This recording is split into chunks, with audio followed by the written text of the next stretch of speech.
फतेहपुर जिले के कलेक्ट्रेट परिसर में सराफा एसोसिएशन की जिला अध्यक्ष कुलदीप रस्तोगी उर्फ पप्पन रस्तोगी के नेतृत्व में सराफा कारोबारी संघ एवं ज्वेलरी उद्योग से जुड़े व्यापारियों ने कलेक्ट्रेट पहुंचकर जिलाधिकारी के माध्यम से राष्ट्रपति के नाम 9 सूत्रीय मांगों का ज्ञापन सौंपा है। इस दौरान व्यापारियों ने सरकार से सराफा एवं ज्वेलरी उद्योग के हित में व्यवहारिक और व्यापार हितैषी नीति बनाए जाने की मांग उठाई। ज्ञापन में व्यापारियों ने कहा कि गोल्ड इंपोर्ट मैनेजमेंट को लेकर ऐसी नीतियां लागू की जाएं जिससे बाजार में अनावश्यक डर और नकारात्मक संदेश न जाए। उन्होंने छोटे व्यापारी, कारीगर और श्रमिकों की आजीविका सुरक्षा को राष्ट्रीय प्राथमिकता में शामिल किए जाने की मांग की। व्यापारियों ने देश में उपलब्ध आइडल गोल्ड रिसोर्स को बाजार में लाने के लिए प्रोत्साहन आधारित नेशनल एक्सचेंज पॉलिसी लागू करने पर जोर दिया। साथ ही पुराने सोने के एक्सचेंज ट्रांजैक्शन पर जीएसटी कैपिटल गेन टैक्स में व्यवहारिक राहत देने की अपील की। साथ ही वैध लेनदेन के लिए स्पष्ट, पारदर्शी, कानूनी रूप से सुरक्षित क्लाइंट्स फ्रेमवर्क तैयार किए जाएं ताकि व्यापारी किसी भी भय के बिना कारोबार कर सकें। प्रधानमंत्री जी ने आम जनमानस से 1 साल तक सोना न खरीदने की अपील की है। तब से हम लोगों के यहाँ सन्नाटा सा छा गया। ऐसी स्थिति में छोटे सराफा व्यवसायी भूखे मरने के कगार पर हैं।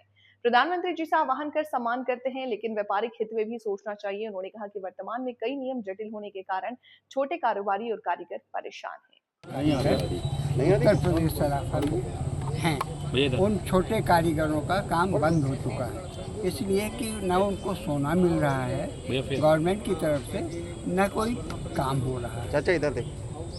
गवर्नमेंट ने एक आह्वान किया था कि पुराने सोने के जेवर के बदले में नए जेवर आप बेच सकते हैं, लेकिन कोई भी ग्रामीण अंचल का या व्यक्ति जो माल खरीदना चाहता है वो अपना पुराना सोना अब नहीं देना चाहता, इसलिए वो भी काम खत्म हो। उस काम खत्म होने से हमारे कारीगर बिल्कुल सुस्त बैठे हैं और उनको कोई काम नहीं मिल रहा है। कई तरीके के कारीगर होते हैं, कई लाइनों से गुजरते हैं। किसी की 500 रुपये रोज़ की आमदनी है, किसी को 400 रुपये रोज़ की आमदनी, किसी को 1000 रुपये की आमदनी है। ये सब छोटे जितने कारीगर हैं ये सब बैठ गए हैं, इनको कुछ नहीं मिल रहा है, ये सब पलायन कर रहे हैं। किस तरीके की मांग कर रहे हैं आगे? वो मांग ये कर रहे हैं कि हमको काम तो मिले। काम है ही नहीं तो काम मिलेगा कैसे? क्या सोने की बिक्री एकदम कम हो गई है? सोने की बिक्री 10% भी नहीं रह गई है।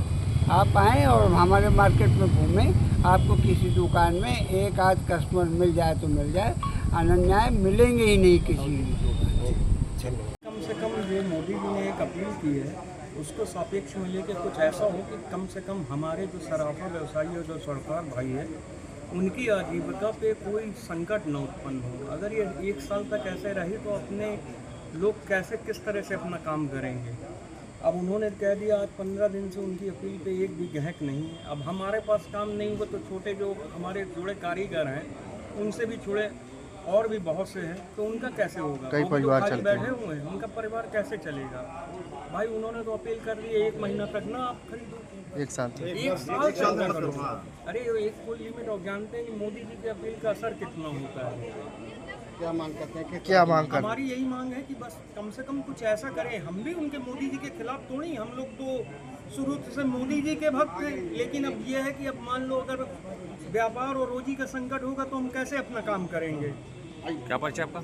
हमारा परिचय सराफा एसोसिएशन का प्रेसिडेंट पप्पन रस्तोगी।